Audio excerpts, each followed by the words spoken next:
Every Zelda game breathes life into landmarks and locations, both new and old.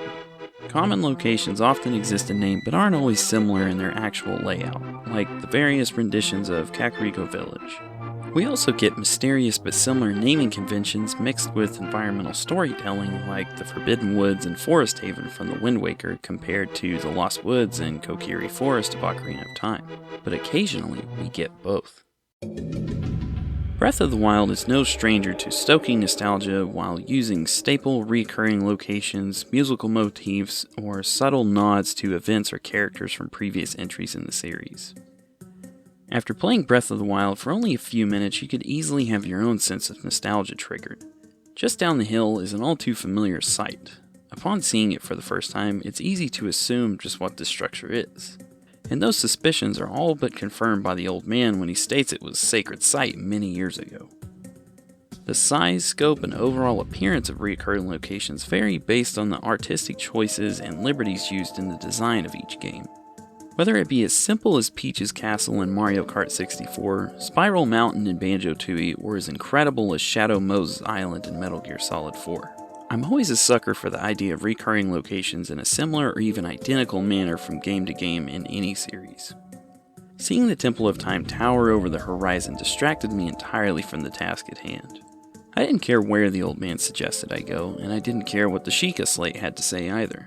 I just wanted to go get a look at the Temple of Time and see how much, if at all, it resembled its Ocarina of Time and Twilight Princess counterparts. While there are a handful of bokoblins to deal with, the path leading up to the temple is relatively calm and a prime example of the environmental storytelling this game excels at. The game doesn't distract you from taking in the scene laid out before you. Anyone familiar with the original E3 trailer will immediately recognize the Guardians, but not Link. Link has been asleep for 100 years and has no recollection of what led to the destruction he sees before him. What laid waste to the temple? Their final resting places and all the obvious rubble surrounding them would make it apparent that it was in fact the Guardians. But if that is true, then what or who stopped the Guardians? They aren't utterly destroyed by any means and appear more deactivated than defeated. It seems they made it to their target before being stopped by some unknown force. The exterior has an unmistakable resemblance to its Ocarina of Time predecessor, as do the vaulted Gothic ceilings. The door has long since been laid open, and there is a gaping hole on the left side, leaving all exposed. Inside the temple, you find a statue of the goddess Hylia surrounded by what I assume to be a representation of the 6 sages from Ocarina of Time, aside from Princess Zelda, that is. Did Hylia herself or one of the 3 other goddesses intervene at the last moment? You can even pray to Hylia, at which point she will even respond and mention spirit orbs and the fact that you don't have enough yet to receive her gift. This is a great example of the open-ended style of Breath of the Wild. You may not necessarily be meant to actually enter the Temple of Time yet, but you absolutely can. And in doing so, you will be informed of one of the game's progression items, an item that you would have soon learned about regardless of whether you visited the temple or not. One of the keys to non-linear gameplay progression is preventing as many in-game encounters, events, or locations from feeling out of place should you come across them before or later than the game's true progression path would prefer or intend you to. The Zelda series has typically been pretty good at this, even in its linear entries, with teasing side quests early in the game that you maybe can't complete yet, or locations that are just out of reach but will play a major role later in the game. In Ocarina of Time, you can see the entrances to multiple temples and are unable to do anything to reach them, but they don't in any way compromise the environment or atmosphere of their respective locations as they are still aesthetically cohesive. If anything, they add to it. In the Wind Waker, you can come across the Triangle Islands and goddess statues before you have even obtained the first pearl needed to complete the puzzle. Even in its most subtle form, the teasing of progression thresholds or rewards has always been a favorite of mine in the series.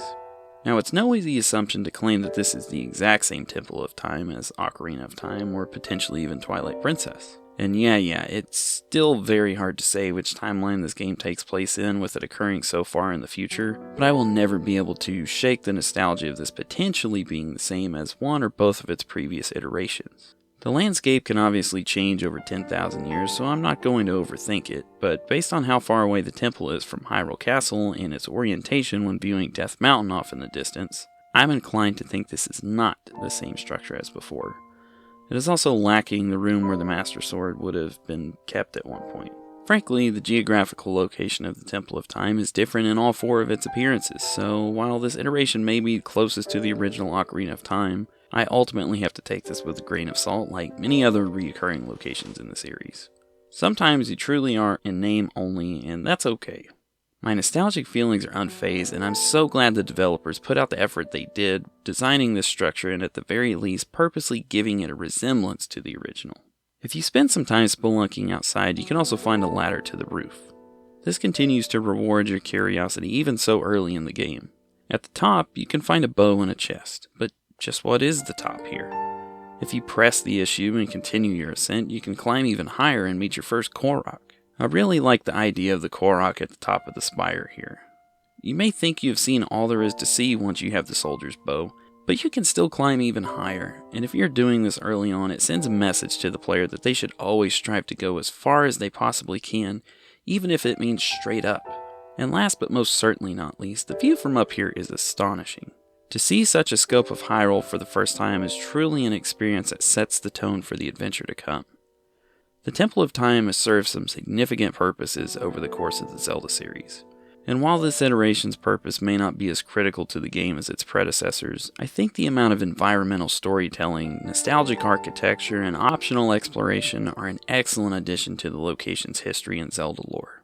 As always, thank you so much for watching.